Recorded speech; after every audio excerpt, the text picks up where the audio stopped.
Hi, welcome back. Our previous lesson was on market efficiency. Today we'll be looking at market failure. So what is market failure? Market failure refers to a situation in which the allocation of goods and services in a free market is not efficient, leading to a misallocation of resources. So in our previous lesson, we've seen that competitive markets yield efficient outcome, which means they generate the largest possible economic surplus. This is mostly because our supply and demand curves represent well-informed buyers and sellers interacting in a well-functioning market with perfect competition. But the real world doesn't typically work this perfectly. When the forces of demand and supply leads to an inefficient outcome, it's referred to as market failure. So now let's look at some sources of market failure.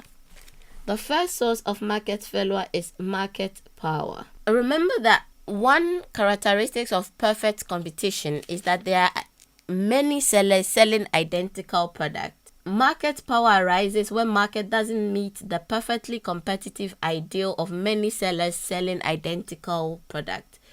Example, most markets are dominated by a handful of companies as compared to the market competitive idea of many sellers selling identical products. So because there are just a handful of companies in the market, it leads to reduced competition.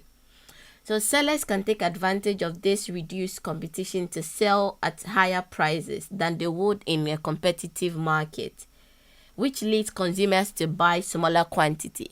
So because sellers will be charging higher prices, the law of demand says to reduce quantity demand.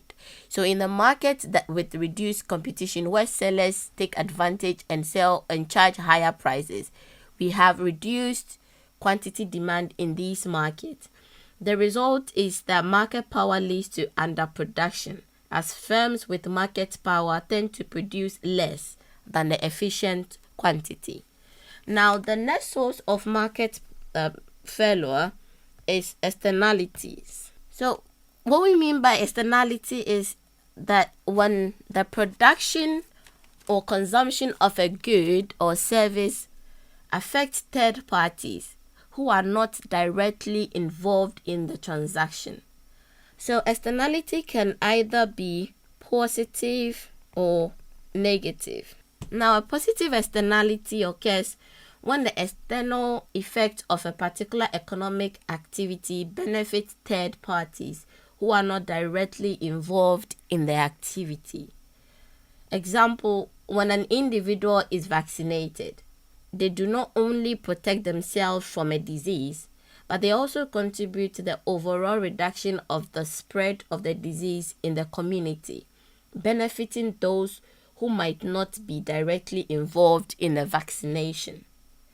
But a negative externality occurs when the external effect of an economic activity imposes cost on third parties who are not directly involved in the activity.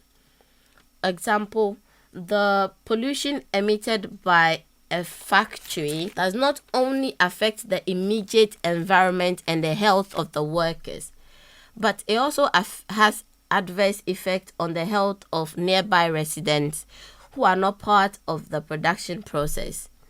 So externalities are often considered market failure because the market does not fully account for these external costs or benefits on third parties. So in the absence of intervention, individuals and firms may not consider the impact of their action on third parties, which leads to an inefficient allocation of resources. Now, the third source of market failure is incomplete information. So, incomplete information, or in other words, private information, arises when one party in a transaction knows something that the other party doesn't. Example, when you're going to buy a used car, but then the seller of the car might be hiding information about the true state of the car.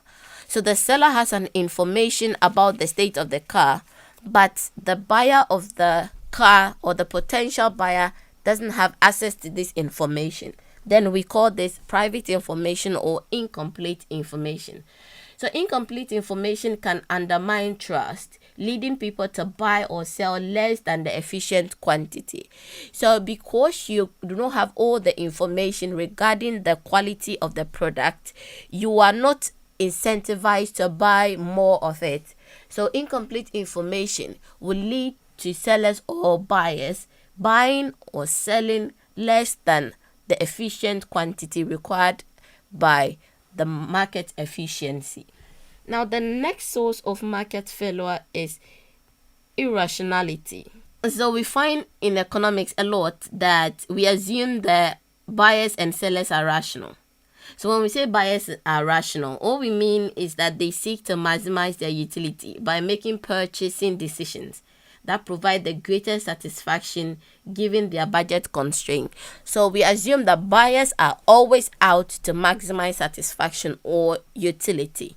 So that is the rationality of buyers. If they take any action that is outside this, then they are being irrational. But on the seller side, we say sellers are rational in the sense that they seek to maximize their profits by determining the optimal quantity and price at which to sell their goods and services, considering cost, market demand, and competitions. So sellers take all these factors into account and aim to maximize their profit or minimize their cost. So if sellers and buyers refuse to systematically follow these rational rules, it may lead to bad decisions and inefficient outcome. Now, the next source of market failure is government intervention. So government intervention in the form of taxes, subsidies, and regulations can impede market forces. But taxes often lead to lower quantities produced or purchased. So taxes on sellers increase their marginal cost, which in effect lead to lower quantities produced. And then taxes on buyers reduce their marginal benefit, which in effect leads to lower quantities bought. Regulations such as price and quantity control can create distortions, pushing the market away from the efficient outcome. So price ceilings lead to such shortages and price floors lead to surpluses, and these outcomes are not efficient outcomes.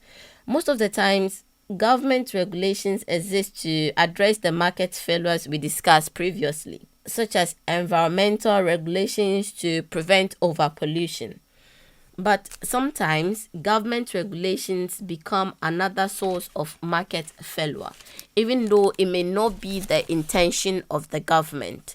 But government intervening in the market could lead to inefficient outcomes such as shortages or surpluses, or even producing above or below what the efficient quantity should be. So this is all that we have on our lesson on market failure. Our next lesson will be on deadweight laws. If you enjoyed today's lesson, consider subscribing. Thank you.